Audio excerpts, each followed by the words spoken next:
Hi everybody, welcome back to another video. In this video, we're going to talk about how dressing yourself every day is like dressing a character in a movie or a play. About 3 years ago, I started getting involved in community theater, and I started in my comfort zone, which of course was dressing people and clothing, the wardrobe part. The first show that I worked on had a character who's written into the script and played by one person. Or one person is playing two characters, and there's a lot of quick changes. And on Broadway, this character is played by Tony Shalhoub, and he does both beautifully. And our actor did the same; he was fantastic.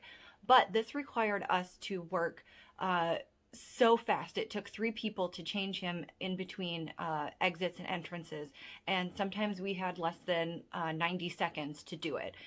Somehow we managed to pull it off with, 2 different suits, and it wasn't even just,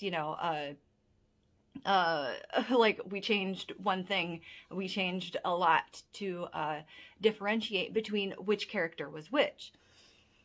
Which brings me to my next point, is that when performing in a show, we always have a saying that costumes make it real. It's one of those snaps or photos that you'll see in pretty much anyone's story if they're in a show. We're like, we got costumes, it's getting real. And that's because at that point you're starting to feel more like the character, which really points to the spectacular work that costumers do. Because as a costumer, which I've also played that role, haha, pun intended, as a costumer, you really have to get inside the character's head. And when you're dressing that character, you have to think about how they would think, how they would approach their closet, how they would, look at certain pieces. And it's kind of like detective work. Detectives are trained in tracking down criminals, people who perpetrate crimes, and kind of getting inside their heads to think like they would think. And, if you watch a lot of those dramas or crime shows, you know that they're like, well, the perpetrator would have blah, blah, blah. And they lay out the steps that the perpetrator would have taken and how they would have thought about it and approached it so that they can follow them and solve the crime. And dressing yourself, dressing characters in a show or a movie or a play is a lot of the same activity. You get inside your own head. As a costumer in a show, we get inside someone else's head, who's not even real, a make-believe head, to decipher how it is they approach their wardrobe. So it's using a lot of the techniques that we talked about in those first few videos, where you assess the aesthetics that the character, or in this case yourself, would be drawn to. You assess the motivations for why they would be drawn to such characteristics. What personality traits does this really display? What are they trying to convey about themselves? It's really an exercise in, dissecting other people, and it's really kind of a lot of fun.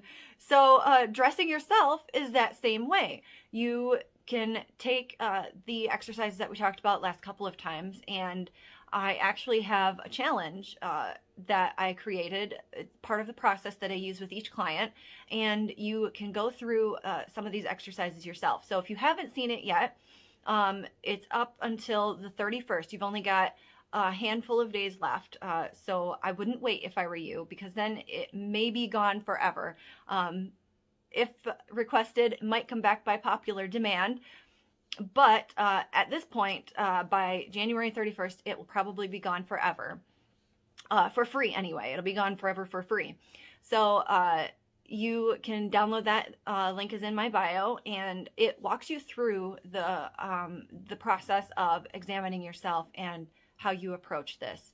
So the first day, you really just look for the aesthetics that it is that you're trying to present. You're going to look for inspiration photos, just like you would, a lot of people say, oh, look at Pinterest. And if you see an outfit, save it to a pin board and, try to replicate that. But we're going a bit deeper here, and you can do that. There's nothing wrong with just replicating what you see. But to really make it personalized, you want to examine it from your own point of view and for your motivations. So it walks you through 7 days of journaling. Just like you would if you're trying to lose weight, doctors recommend that you keep a food journal and that you document everything it is that you eat so that you're really aware of how much you're taking in. But in this case, what you're doing is being aware of what you're putting on and how that's affecting you, how it helps you interact with the outside world, and what people are saying about what you're wearing. Are they giving you compliments? How are you reacting to those compliments? Is it the compliments that you're looking for? Are people noticing the things about the outfit that you hoped they would? So that's up until the 31st, and I would love for you to take part in it. I'd love for you to dissect yourself the way that I do the characters in the plays when I dress them or when I am being them. Yes, so everybody, until next time, mind your style.